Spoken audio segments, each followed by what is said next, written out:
Am I the a-hole for telling my kids they aren't my problem anymore? My ex-wife and I got sick of each other about 10 years into our marriage. We had 3 kids by then, and we tried to make it work for their sake.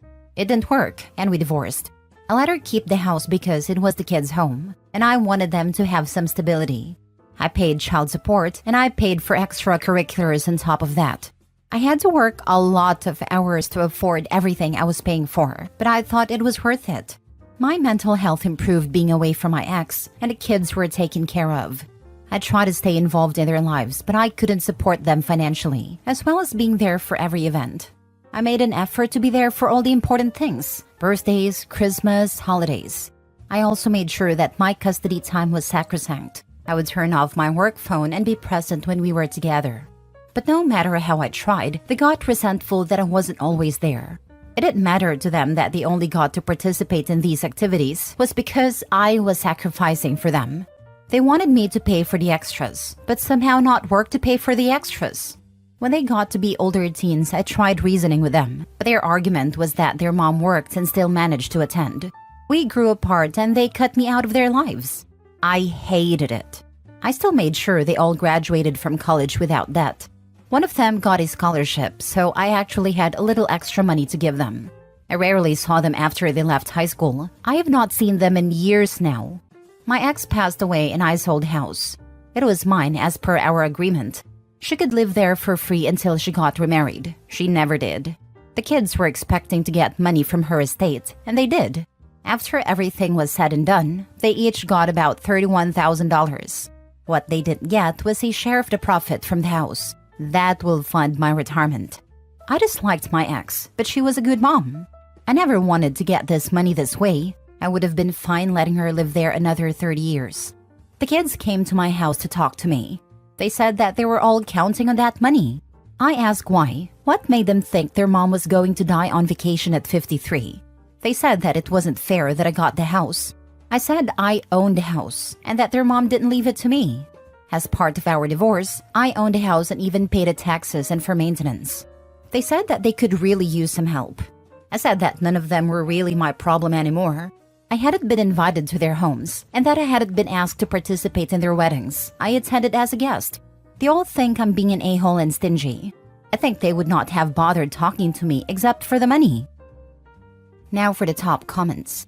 They said that they were all counting on that money. I asked why. What made them think their mom was going to die on vacation at 53? Thanks for the chuckle. Sorry your kids suck. Yeah, I'm glad you called them out on that. Despite being divorced from their mother, while they supposedly had a close relationship with her, he's the one saying he didn't want the money this way and wishes she was still here, while they say they were counting on it. Which is such a weird response to someone's premature death. Even if they expected to inherit, it shouldn't have been for potentially decades yet. I can't imagine that being my priority after losing a parent. They said that it wasn't fair that I got the house. You didn't get the house. You had been having the house the entire time. Not the a-hole. Definitely not the a-hole over the house. You were not only having the house, you were maintaining the house and keeping it at a loss. So they didn't have to move and they had a more comfortable life. You paid for their college education, which isn't a small feat in itself. While you weren't there, you made it possible for their mom to be there for them. They have the right to feel estranged from you, but they have no cause to be angry at you over the house. I expect a lot of that is misplaced rage at losing their mom so early. And it's easier to blame someone you don't know well, but has expectations that weren't fulfilled. I wonder if ex-wife was truly ever honest about how their lifestyle was funded. It's very easy to afford and attend events when your biggest expense and worry is covered, and the luxury of having money for college is as well. What light did you paint OP in? Doesn't change that OP's kids are entitled a-holes. I doubt it. If the kids didn't realize the home belonged to and was funded by dad, and mom had very little estate, I doubt the kids were truly aware of what the situation is. They still suck though. Next story. Am I the a-hole for completely cutting off both parents for treating my pregnant wife badly? Hello everyone. I'm 32 male and my wife is 33 female. She is currently 4 months pregnant with our first child. So for the past 8 years or so, I've slowly distanced myself as much as possible. My mom is weirdly obsessed with hating my wife, like she wishes she was married to me or something. My dad is just the type of guy to take my mom's side in everything, whether she's right or not. He's also just straight up an a-hole. The type of guy that yells at retail workers for things that isn't their fault, lol. Anyways, because of that mix, they have hated my wife since we met at 24 and 25. Pretty much as soon as we met, I started to distance myself and my girl because I didn't like the way they treated her, but now I have to cut off all contact completely. About a month ago, we announced our baby and my parents have been incredibly pushy about a lot. First of all, my wife's mom passed away, so if it's a girl, we are naming her her mom's first name. If it's a boy, we're going to use her mom's middle name, since it's gender neutral.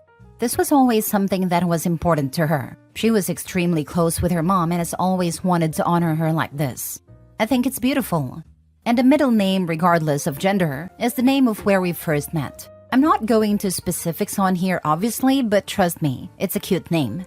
My parents had to make a big deal that they don't get a say.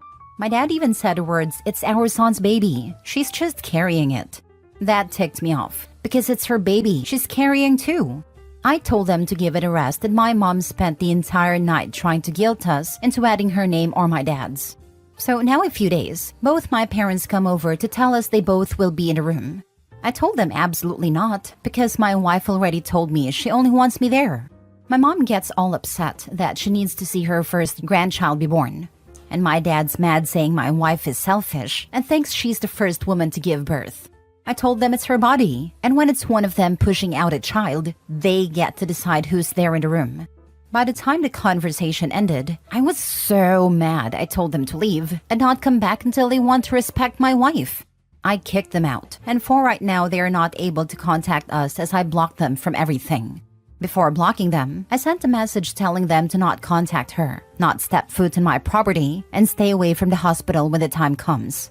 Now, if they decide to change and be respectful, we would both cautiously welcome them back into our life. But for right now, all I know is my wife's biggest dream in life was to be pregnant and be a stay-at-home mom one day.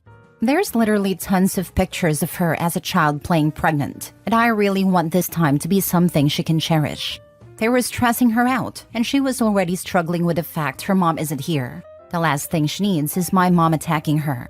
We're also planning the gender reveal for 7 months. My wife wanted a bigger bump in the videos/photos, so we're waiting, and I was scared they would ruin it for her, so this gave me a lot of relief there as well.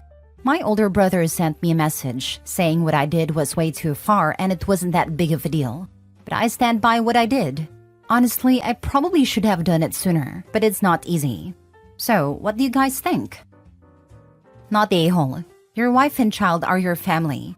Your parents are intrusive and demanding. Not a good combo for a good marriage or life. Not the a-hole. Agree fully with this commenter. Recommend that you alert the hospital to make sure your parents and others are barred from entry when the time comes. Congratulations on the pregnancy. When did this thing of people thinking they should be in the delivery room start? That's just crazy. It's not a spectator sport. I agree. I was actually shocked they even tried. I was extra shocked when they tried to argue. The only person who has a say in who is in the room that day is the person pushing the child out of her body. Childbirth is traumatic and scary enough for women. The last thing they need is entitled people thinking they deserve to witness it. I mean, for us personally, my wife is already uncomfortable with the doctors and nurses who see it every day, seeing her give birth. I also talked to a friend who also experienced this with his parents. I can't even begin to understand why anyone would think they deserve to see a child that isn't theirs to be born. Keep on the path you are on. You are right to protect your wife and child. That is your family now. You have been patient long enough. Next story. Am I the a-hole for not putting the baby in the basement? About a year ago, my 16-year-old son came home visibly stressed. We asked him what is wrong, and he started crying and saying he got his girlfriend, who is also 16, pregnant, and they don't know what to do. We went to the parents of the girl, who had no idea about it. All of us discussed it together. The girl was terrified and didn't want an abortion, but didn't want the baby too. We offered that she can give birth and we will raise the baby for her. We want the baby and we don't want to ruin their lives. They can choose whether they want to stay in the baby's life, and we will not ask for child support. They agreed. The baby was born 4 months ago and she is just the most wonderful and beautiful baby girl. The girl chose to not stay in her life. My son wants to be in her life, but doesn't want to be responsible for her yet, which is fine. We finished the basement for him because we wanted him to be able to study without having the baby's crying distract him. Things have been going very well. We adore the baby and my son does too. Now, my older kids, 18-20, have been complaining that it's not fair that they have to deal with a crying baby while her own dad gets to hide in a quiet basement and not deal with her. They think that we should put the baby in the basement with her dad. I told them that I have a responsibility towards the baby and my minor sons, so I will make sure the both of them get to have a good and happy childhood. The rest of them can move out if they have a problem with this. They think I'm an a-hole and favoring my youngest. Now for the top comments. Let's be very clear here. It's not your son's child. You wanted a child. The bio mother and bio father did not. They effectively acted as surrogates for your child. You chose the baby. That's your right. But your other children are correct that you are rewarding your son for his irresponsibility. You have a new baby. It may cost you your older children's respect. You seem comfortable with that choice. OP finally got her little girl. I actually feel so sorry for the older sons. Not only do they know they've been replaced, but also their irresponsible younger brother is being rewarded for giving his parents this gift. So your 16-year-old messed up, and now everyone except him is dealing with the consequences of that? You're the a-hole, and a crappy parent to boot.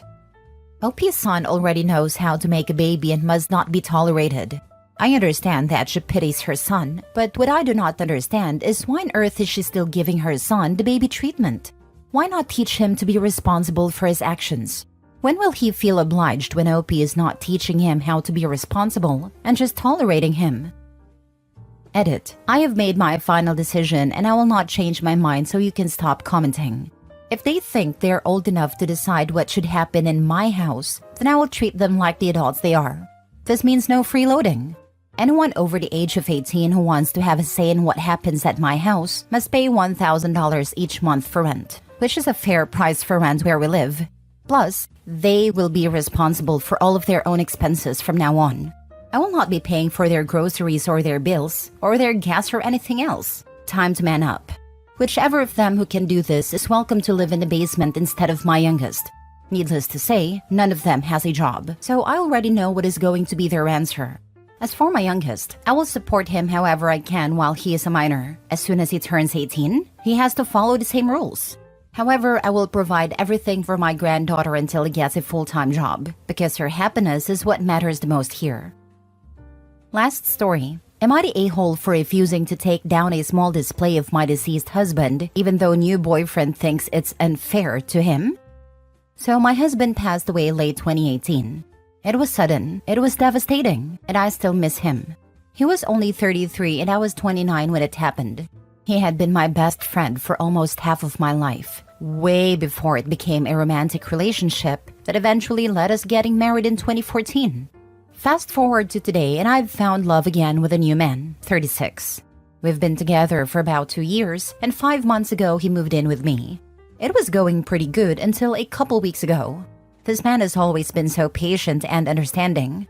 We had a bunch in common and would get each other's references to like old cartoons and movie quotes. He laughed at my bad jokes. Every now and then, he'd get moody when he'd want to watch TV with me, and I would get caught up in a painting or project. To be fair, this happens a lot. I don't like watching TV when we could do something else, and I have a lot of hobbies and just started a small business. I feel like 1 or 2 movies a month seems sufficient, and it's basically the only activity he ever suggests. I tried things like working on something in the same room as he watches something, but apparently it only counts as quality time together if I'm also watching with him. I don't get it, but this was the biggest problem we had until recently. A couple weeks ago, out of nowhere, he started acting very angry and insecure. He keeps bringing up events or statements he says I made months ago and accusing me of hiding things. I know that I haven't done anything I'd have to lie to him about, so even if I don't remember a particular comment I made last February or something, I can be sure that it wasn't anything meant to deceive him or mask my secret doings or whatever. I don't have the time or energy to be in a relationship where I have to hide stuff, and if it came to that, I would rather be single. Anyway, sorry, that was a long backstory. Back to the main point. In our bedroom, there's like a nook in a corner where I keep my business supplies and a tall bookshelf that I mostly use for general storage. There are several bins and like my sewing machine and of course some books. You can't see any of it from the main part of the room, but I use it regularly. Taking up maybe 1/4 of one shelf, just under a foot long, I have a place where I display a little urn with some of my husband's ashes. A mug he got me that says wifey, a little stuffed mini doll, and an infinity cube I decorated years ago that says I love you. Behind this, there's a picture of my husband kissing my cheek. My boyfriend told me last night that it's disrespectful and unfair to him that I have that up in our room because I'm not married to him anymore. That he and I are now together, and he shouldn't have to look at me with another man. I would agree with that if my husband wasn't dead, but he is. Am I wrong for being firm on this? For the record, this whole display is easy to overlook, and he doesn't have anything in that little enclave of the room, so he wouldn't have to see it if he didn't try to. Not the a-hole. You've got a late husband, not an ex-husband. You didn't break up, he died. You're allowed to keep reminders of your late husband around. For as long as you want, or forever. I wish my pop's new wife had understood this from the get-go. I might still have a family. Widowed person here. Woman, run. Anyone who demands that you banish the memory of your late husband deserves none of your time and attention. If that was all, it would be bad enough. But your boyfriend is showing classic signs of an abusive partner. Educate yourself on his signs and patterns, and make a plan to get him out of your house. And whatever you do, don't get pregnant. I have a friend who married a widower with 3 kids. She's been very conscious from the beginning that without this tragedy, she wouldn't have the life she does. She's moved some furniture around, repainted a room or two, but she keeps the last family photo they took in the same place on a wall. They update a similar photo every year, but she's never touched the old one. They celebrate her husband's first wife's birthday, and she makes sure the kids see their grandparents and other family often. She tries to incorporate at least a few traditions their mom started on major holidays. She says that without the woman her bio kids know as Aunt Ruth, none of them would be here. And just because she's gone doesn't mean that she doesn't have a place in the family. I know my friend is a very rare breed, but I wish she wasn't.